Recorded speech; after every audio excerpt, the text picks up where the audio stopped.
कृपया ध्यान दीजिए। मुंबई के छत्रपति शिवाजी महाराज अंतर्राष्ट्रीय हवाई अड्डे के टर्मिनल 2 में आपका स्वागत है। उड़ान के आगमन में इस देरी के लिए हम उसे क्षमा चाहते हैं।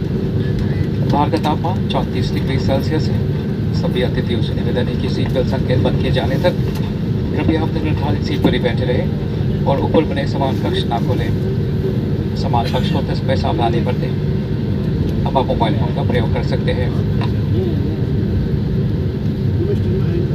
कृपया अपने सामने बैठे हुए अतिथियों को पहले उतरने दें। जिन अतिथियों ने व्हीलचेयर की बुकिंग की है वे अपनी सीट पर ही बैठे रहे।